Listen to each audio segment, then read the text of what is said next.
Welcome to day 70 of the second run of 100 Days Making Comics. I'm Ox, and this is where I tell you how I work on my independent comic, I Never Forgot, for at least 30 minutes out of every 100 consecutive days.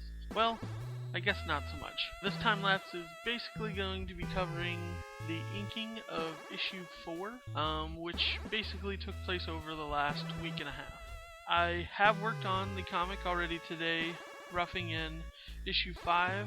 I was planning on printing off all of issue 4, but it seems my printer is low on ink, so I have to jump forward and start working on the story for issue 5, which isn't that big a deal. I want to start with describing this whole time lapse over 11 days is 15,627 frames. It took 11 days to make all those, and this was somewhat difficult just because I wasn't able to turn the page and everything because I was recording the time lapse, which typically I would work one corner, move it, work another corner, move it, work a corner. Another thing I found out is that while I do like the Prismacolor fine tip pens, the ink doesn't dry all that fast, so there's a few smudges. You can see I have taken care of them before I scanned it in, but they were a real pain to work with. Halfway through the actual inking project, I changed from, I was snapping a frame every 5 seconds, and then I went to 5 seconds. So you'll see either the process slow down or speed up at some point. I think it's about midway, so if I catch it, I will point it out too. The hangout with Kevin Cross yesterday went off awesomely. I spoke to him a little bit. I kind of had this idea the other day that I wasn't going to go back and redo the art for issue 1 because that's basically where this whole journey started. And typically you're going to see the progression of me getting better and better throughout all of the issues. So I think going back and redoing the first one would only be detrimental to the story itself, because as the story evolves and the world develops, you really get a grasp of that more looking back on that first issue and the art and sometimes the lack of art. But I have come a long way just in these last 6 months and these last few issues. With all that, trade should be being done up early next year. I'm trying to kind of pin down when would it be a good time to do that. Looking probably the early of the year. I'll start piecing it together, seeing what I need to do and make that whole goal accomplishable. Because I think if I do the trade in issue 5 at the same time, it'll have a lot more support because you'll be able to pick up those 1 through 4 issues with a $20 trade back and get the next issue following those trades. So I think that's the best idea going forward. So let's dive into it.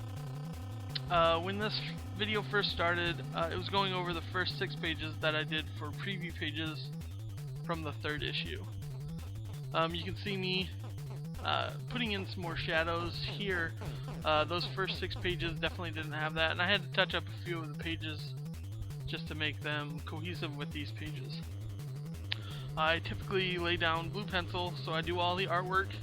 I know Gaz has commented that it's crazy for me to do the lettering right on the page, but that's all I know at this point. I don't use digital programs, and typically if I have a slip and go too far into a border and whatnot, I have to pull up MS Paint and just erase some things. That's basically what I use is MS Paint, and only for erasing. So if there's problems with the page, it's problems I have to deal with, or make it work with the coloring process. So the story up to this point is this drifter wanting to accomplish one last goal before he can pass along happily. This is following his journey. The first issue typically, or reasonably, set up this world that he's living in. It's the apocalypse, zombies are everywhere, and he's kind of just drifting in this world. He does have one thing he wants to accomplish, and it's not necessarily at the forefront of what his goals, like his goal is but it is coming into view more so now. So that first issue is world building.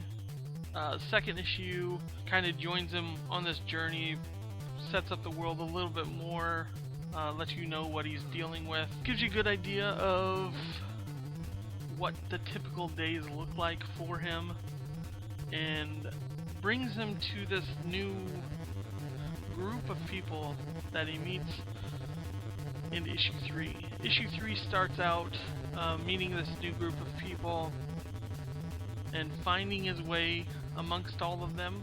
He doesn't realize it as first, but he is going to be confronted with issues from his past that come up. And I've spoke about this on past update videos, but those memories from the past are some of the hardest he's ever had to deal with. And seeing the proofs yesterday, I forget how difficult those problems were, not only to draw, but to put into the book themselves. I'm really putting it on the line, putting my heart in the story, and you can really tell how far I'm going with this. So typically, you have the guy finding this new group, and they're trying to size him up to see if he is a good guy or a bad guy. By the end of issue 3, you find out that he is a good guy and what his goal seems to be. And then the preview pages, the first 6 pages that you saw at the beginning for a brief second, sets up this 4th issue and what he's coming to deal with. What it doesn't show you is how the coloring process is going to be a little more in depth on this one, just because I'm trying to convey a few different things with issue 4. There's a zombie killed in the end of issue 2 that we'll be revisiting, and color will play a key part in showing what happens once these zombies are killed. Not only what humans typically do and why they do it, but gives a reason behind all of that.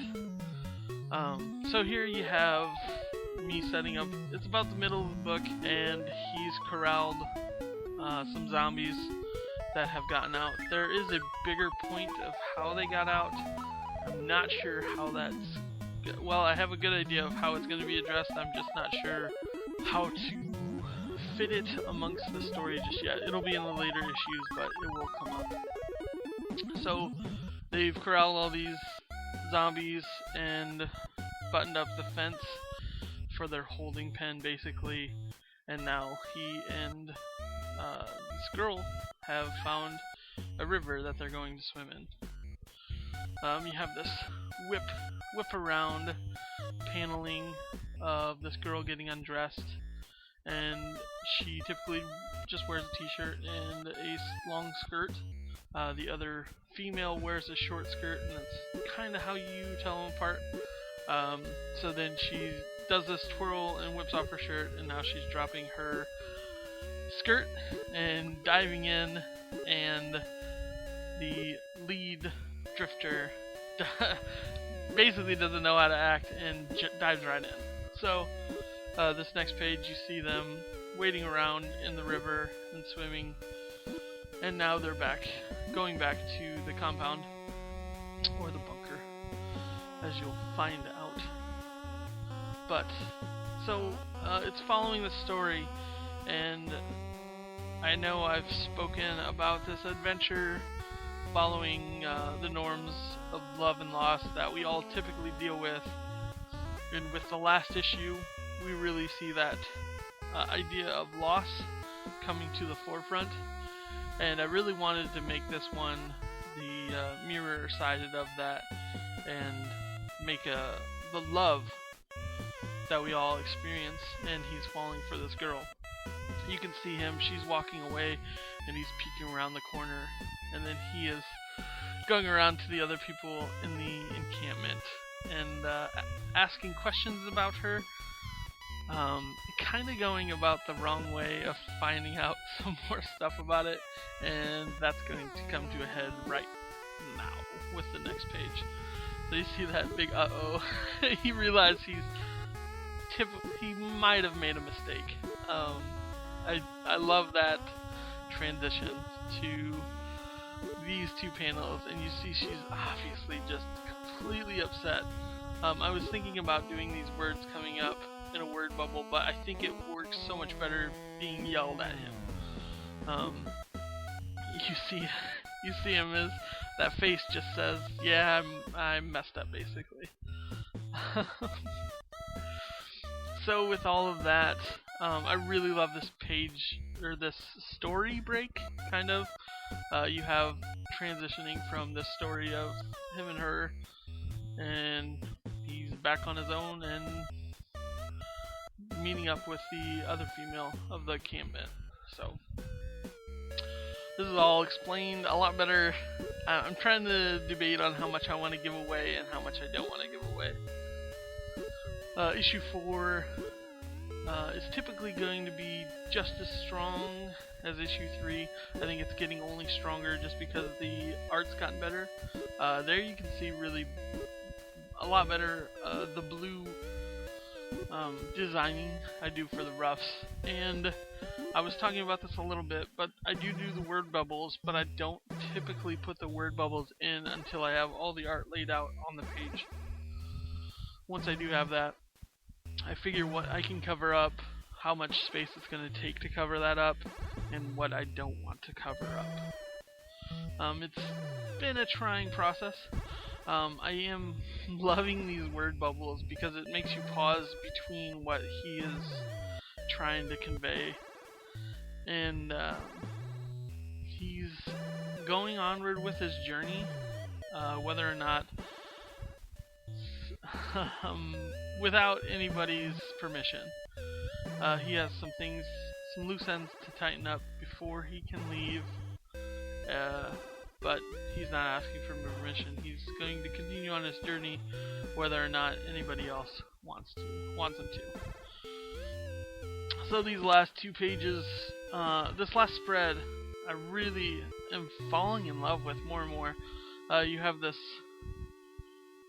panel that is all sound effects, and if you work on cars, you know that kick, kick, kick of the ratchet it makes while you're twisting on different various bolts and whatever. And I just love the whole idea of the whole panel just being overtaken by that kick, kick, kick sound of the ratchet. I also drew one of the best vehicles I've ever drawn with that one panel of the truck that he's working on. It shows up a couple more times on this page, but so that's the final image of this issue 4, and the arms are a little elongated and it looks somewhat cartoonish, but I think it really works well, because you'll see just a half a second he is lower than her, sitting on this creeper while he works on this truck. So the reaching out for her really plays a key role.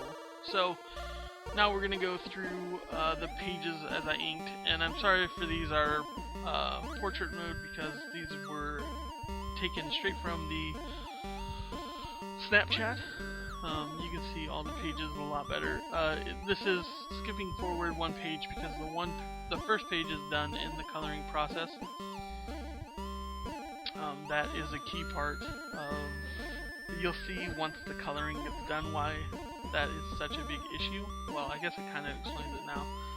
She grabs one of the arms and is making a blood trail for these zombies to follow back into the corral.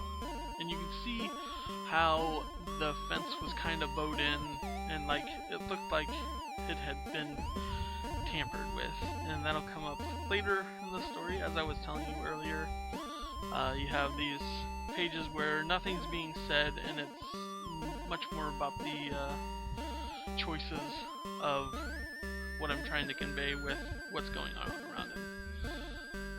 A lot of these are narrations, these boxes. Typically the first issues, I would just write them in there, but I've developed this narration box style that you typically see in comic books. This is what's going on in his own mind.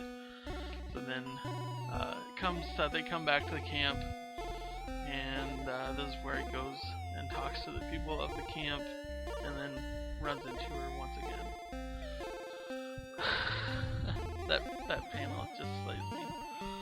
You have that page break of the stories separating from each other, and then nearing the end of the issue right now. I hope this was very informative. I appreciate you paying attention to these videos. I hope you got a kick out of this time lapse and finding out an even more in-depth look at the story. I was able to scan it all in yesterday, got it all done, and now I'm ready to get to work on coloring process, but that won't happen just yet. I have to wait. I have to get some more printer ink before I can print that off. But thanks so much for watching this. You can get the first 2 issues, pre-order the third one on my Big Cartel site, samuraiOx.bigcartel.com. I appreciate all the love, all the support. I hope you're digging this. I hope you get into the comic and love this story that I'm trying to weave and tell.